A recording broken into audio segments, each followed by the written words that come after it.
This is the lecture for Monday, the 16th of May, 2022, for the Ancient and Medieval History class. A week from today, your case study profiles are due. That includes the entire case study profile packet. See me with questions as soon as you have them. Where we've been. Oh, and the sub said nice things back. So, please continue that if I'm out.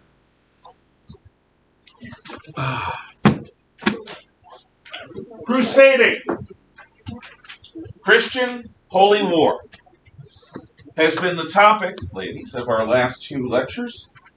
And while during the first lecture and the first blush of crusading, there was great enthusiasm, including from the kings of Europe. Even the Emperor Frederick Barbarossa goes on crusade. Doesn't get there. It's just because he died.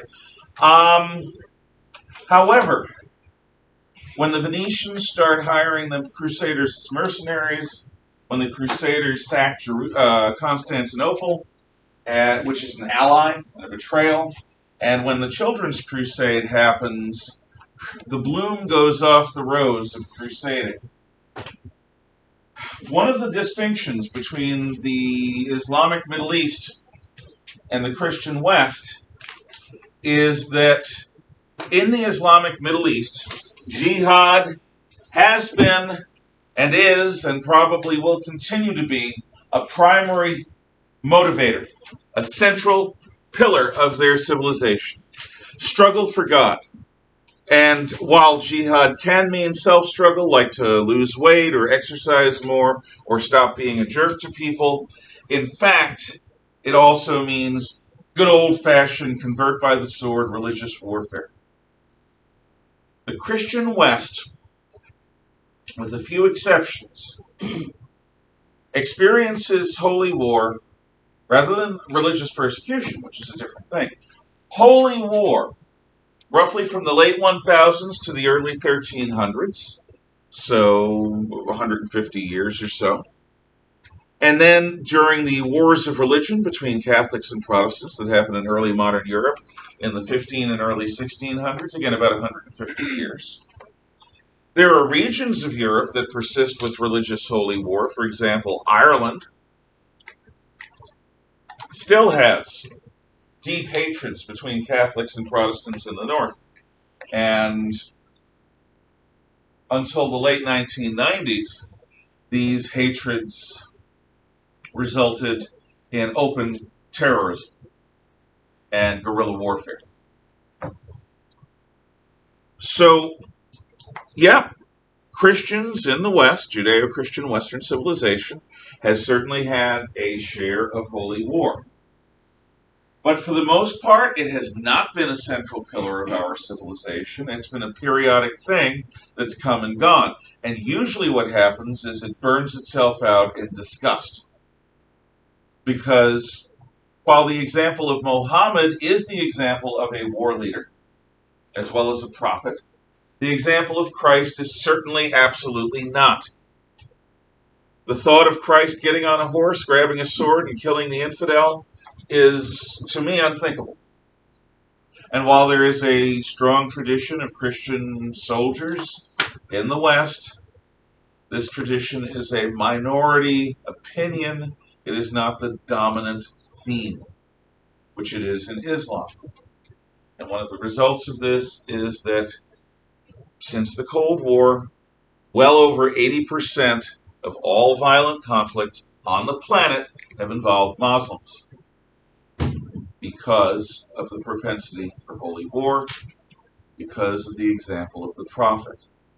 Oh, this is not politically correct, but neither is reality. If you deny reality for the sake of your political ideals, you are asking for trouble.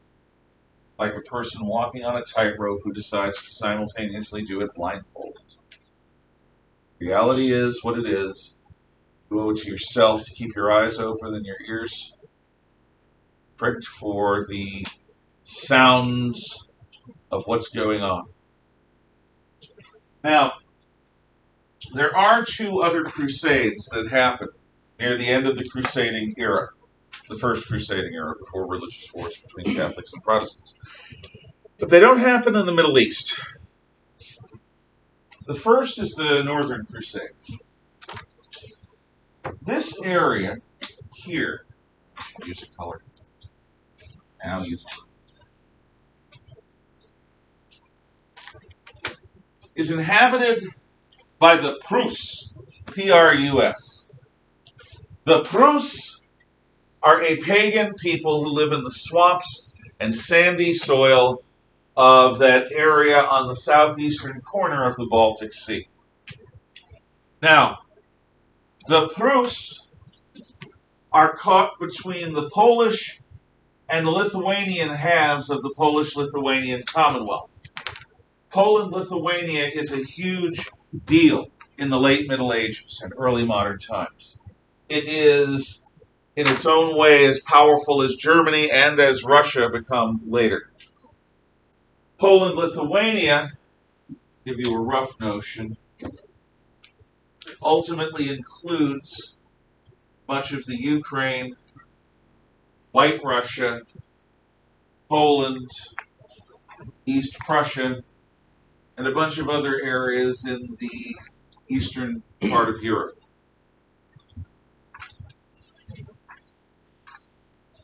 But this pocket of paganism is stubborn. Now, one of the reasons it's stubborn is the Lithuanians themselves are pagan. For the longest time, they are teamed up with Poland, which is very, very Christian, Roman Catholic, but the Lithuanians hold on to pagan ideas later than most. But the Prus are not willing to compromise anything. Yes? Why is it Ukraine and not just Ukraine? Sorry, it's a little off topic. It's the same reason as, it's just a proper way of saying it. It's like where the hobbits come from. They don't come from Shire.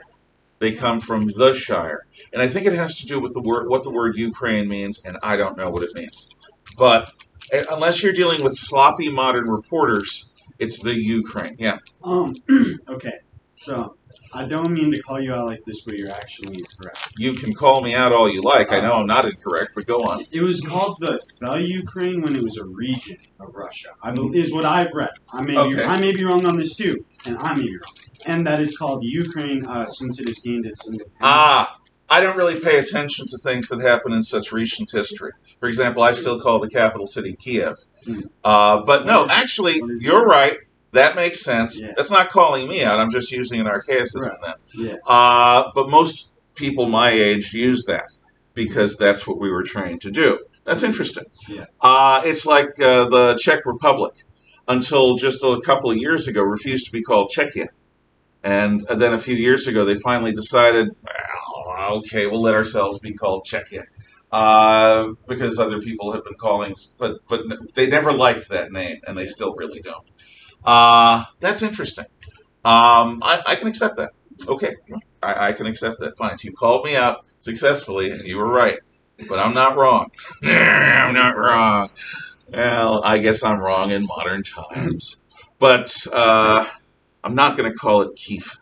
It's Is that Kiev. how you're supposed to say it? It depends on who you ask. I know people who are from the Ukraine, who call it Kiev, who are Ukrainian. Okay, so it depends on who you ask. I know that in the modern spelling, then again, the people today call Burma Myanmar, which I refuse to do because Myanmar is the name of a military junta that kills its own people. I'm not going to honor them by using their name for the country. I'm stubborn about things like that.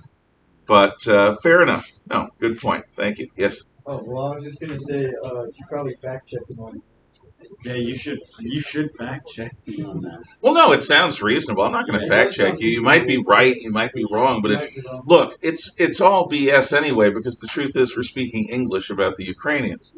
Hell, we call Germany Germany. The Germans don't call it Germany; they call it Deutschland. So, you know what English people. And then again, English is the world language, so they better buck up and adapt to us. That's what I think. Anywho. So the Prus are a problem because they just won't modernize, they won't Christianize, they do the human sacrifice thing. And so there's a perfect storm of opportunity because in addition to having an unrepentant pagan community within Europe, which can't be allowed within Christendom, you also have the Teutonic Knights looking for a job. The Teutonic Knights are knights from Germany, thus the name Teutonic Knights, because Teutons are Germans. It's another name for them from the Roman times. So, the Teutonic Knights are Knights Hospitalier in the Middle East. They set up shop in the Holy Roman Empire to help send resources to help heal people in the Middle East. And then expeditions of Teutonic Knights go from Greater Germany, which is what the Holy Roman Empire is, to the Middle East to heal the sick and the wounded. Okay.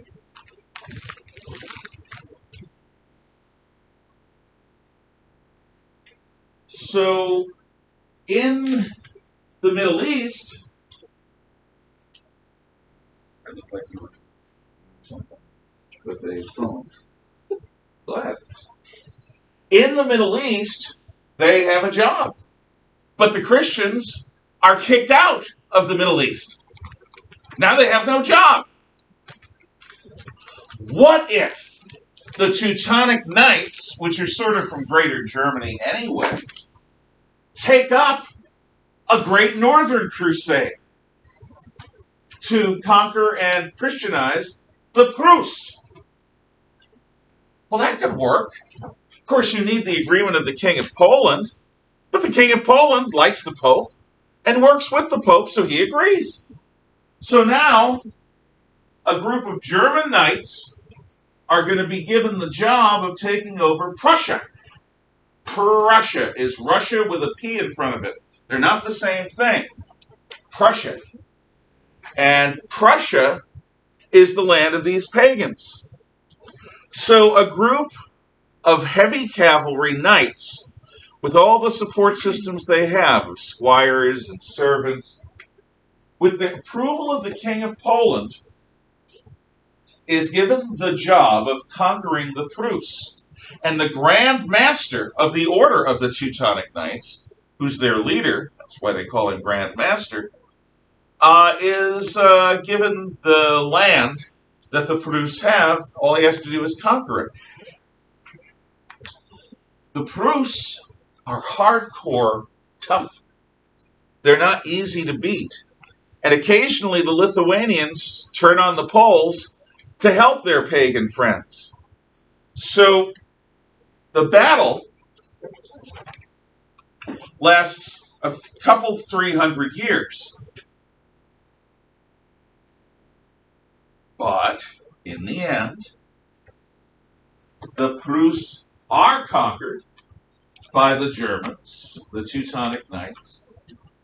And then the Teutonic Knights decide they're going to do some conquering of their own. So they march north out of Prussia into the Baltic states, and they end up fighting everyone over here, including Prince Alexander Nevsky of Novgorod, the new city, which is near the city of Petrograd or St. Petersburg today. So the Teutonic Knights become their own power, and they frustrate the King of Poland, and they frustrate the Lithuanians because they take over Lithuania or parts of it. And they're actually a threat to the Russians. Now, let's see if I have that here. Hope I do. We'll see. I have. Now I'll look it up online. More convenient. Aha! Please close the shades and close those slats and shut the fan off and shut the windows. And gosh, I've got to. What? Oh, Dan. What? Chauncey? I didn't say anything. I heard something. Oh, kind of that was strange. No, we're not.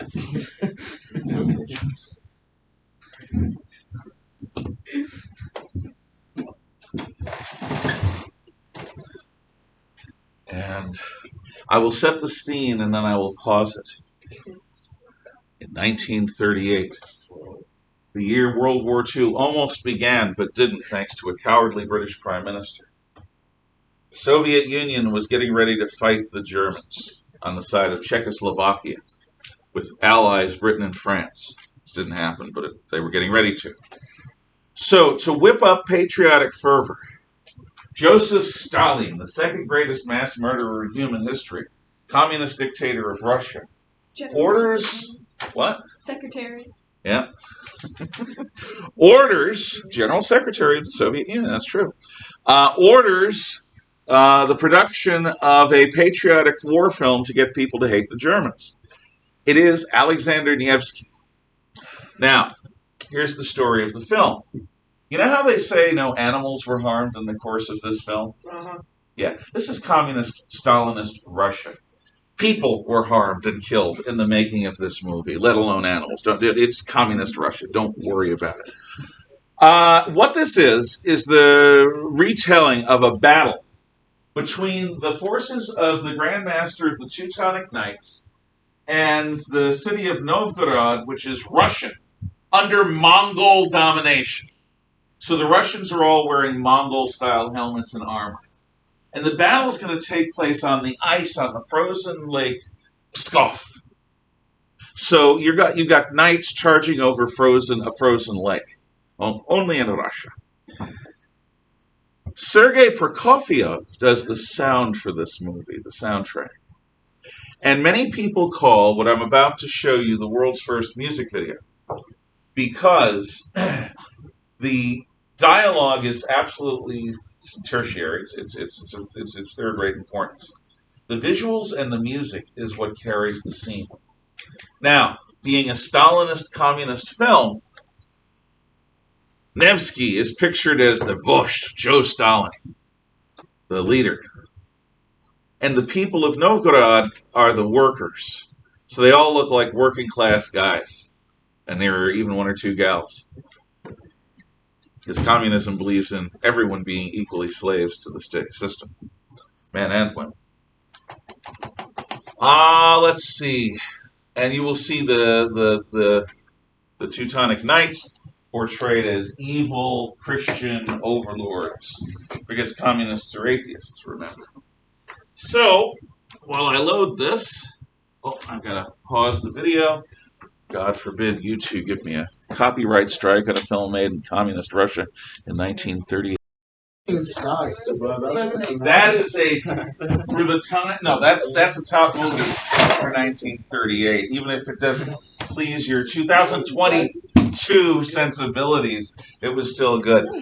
Arus! Arus! No, but Vasily annoyed me, and somebody needed to, while he's doing one of these, just, one shot right there.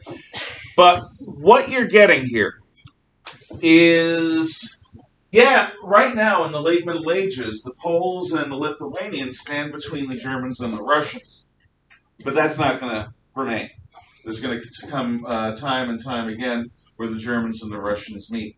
Eventually, the Teutonic Knights are driven back into Prussia, but Prussia, East Prussia, is going to remain a part of Germany until the end of World War II. And it's part of Germany's drive to the east. So the Teutonic Knights and their Great Northern Crusade is an example of crusading that is also a part of nationalism, the building of nations.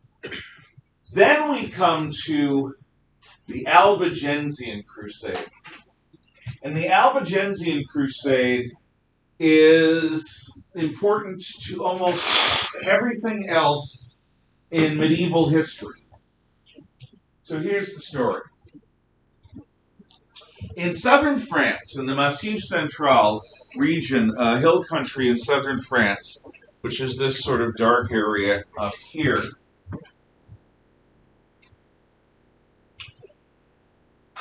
a group of free-thinking knights, many of whom had experience in the Crusades, and a bunch of free-thinking churchmen, decide that European society, as it's now constituted, has gone so far away from Christ's ideal that it needs to be completely replaced.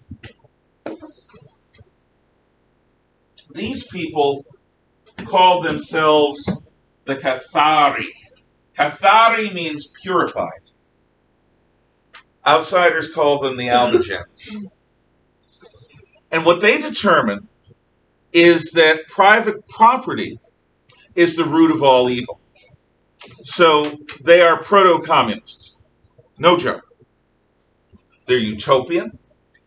They want to redistribute the wealth. They want to end private life in general. So what the Albigens do is they offer everyone in the communities that they rule, because again, these are not peasants. What makes the Albigensian movement so dangerous is that noblemen and educated churchmen are at the head of it. They decide that they're going to communitize everything. All property is going to be held in a communitarian fashion. All children will be raised by the group. People will eat together in common messes. Castles will be fortifications for the people to retreat to, not forts for the lords to rule over the people. Marriage is abolished. Free love instead. Family is abolished. All children are of the community instead. Wealth is abolished. Everyone shares instead. And if you don't go along with this, you're an enemy of the future. And you will be overthrown. And you will die. The Albigens spread their movement out a little bit beyond the Massif Central. And at this point, the King of France and of the other countries nearby and the Pope hear about this. The Cathari are threatening entirely the basis of European civilization. In fact, the basis of all civilization. These utopian communitarians, like communists today, posit a society that has been perfected, a society that has never existed, and a society that really can never exist while human beings are human beings. We're simply not fit denizens of utopia. We don't fit. We don't match.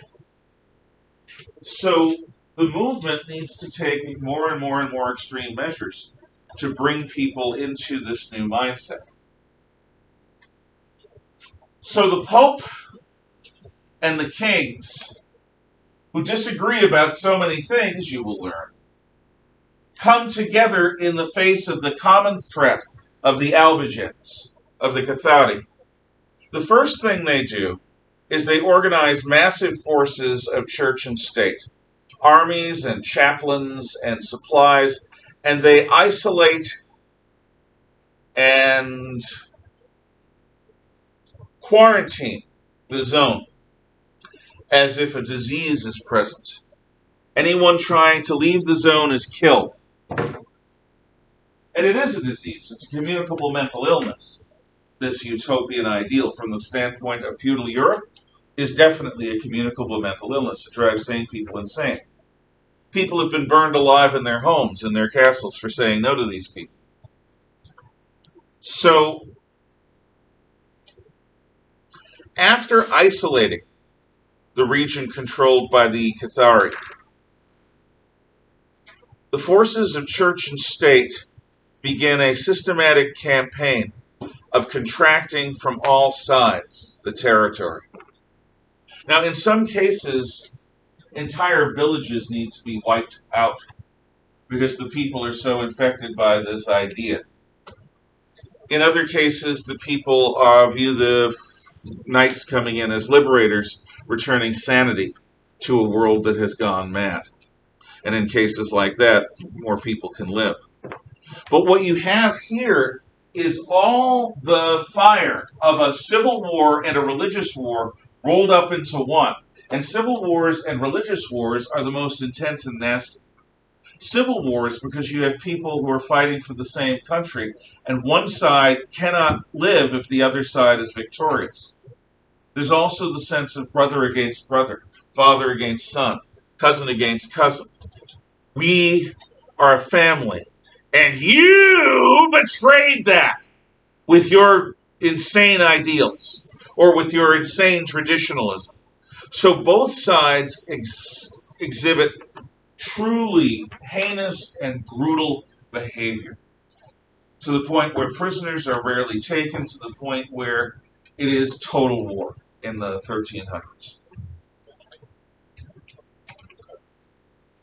Ultimately, the Cathari are wiped out. The idea is burned and scorched, much like the end of the Spartacus rebellion, but not by having a bunch of people crucified. That wouldn't really work. But by letting the world know that these people, with their religious errors and their arrogance to believe that they, not God, will bring heaven to the earth, has caused so much pain that it basically depopulates an entire region of France. And for hundreds of years, this region does not recover. With the Great Northern Crusade against the Prus and the Albigensian Crusade against the Cathari, the Crusader spirit dies out.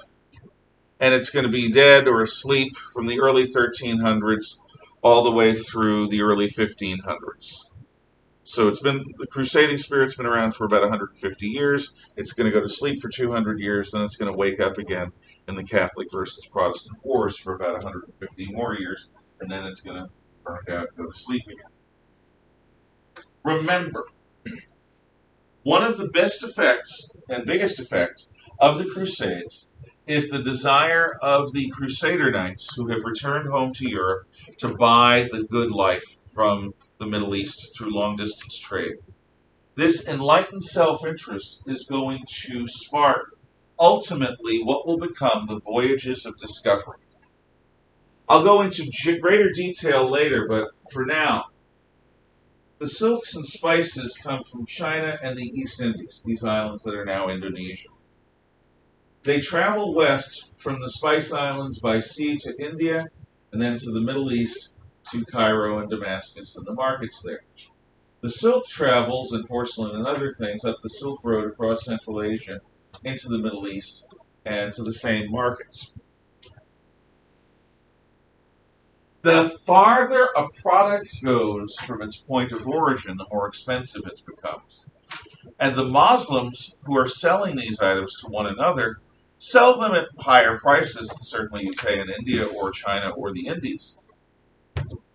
But when Christians come out of Europe, they get charged a whole lot more because they're Christians, see? It's the Christian tax. And that is going to actually cause the voyages of discovery. Because there's an old saying that there are three motive forces in the universe: matter, energy, and enlightened self-interest. Enlightened self-interest is what we're talking about here. The Crusader Knights want their stuff and they don't like being ripped off. So they're going to try to find a way around the Middle East. And that's going to lead them out into the Atlantic, up into the Arctic, around Africa, and across the Atlantic, ultimately to get around the bottleneck of the Middle East and the damn Christian tax. We'll talk more about this later. Now, the other great crusade, which I haven't mentioned much yet, is the Spanish Reconquista. Reconquista goes on from the conquest of Spain in the 700s AD till 1492, when Queen Isabella and King Ferdinand of Spain drive the Muslims finally out of Granada. This is a close to 700-year holy war. It starts out with the Muslims conquering the majority of Spain, except for communities up here in the Cantabrian Alps. For the next 700 years, the Christians are going to march from the north southward. But Spain's wars of Reconquista are truly, truly complicated. I do not have time to go into the degree of complexity here. What I can say is this. In the midst of these wars, one of the best places in the Islamic world is Spain. Spain has Toledo and Cordoba.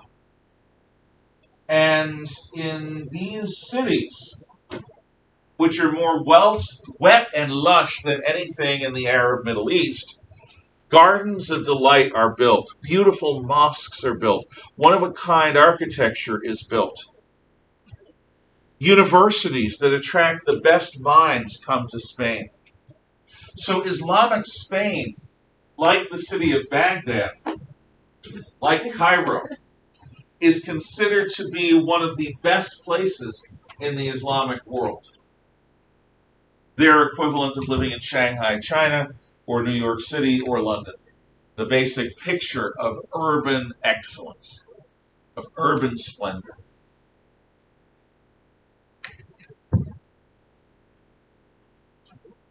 In Islamic Spain, you have Christians conquering cities that are more advanced than they are culturally.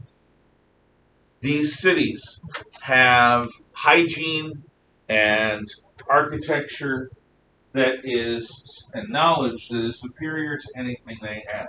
And that is, I think, where we will leave things for today. Any questions, comments, or thoughts? Okay, you may talk among yourselves until dismissal.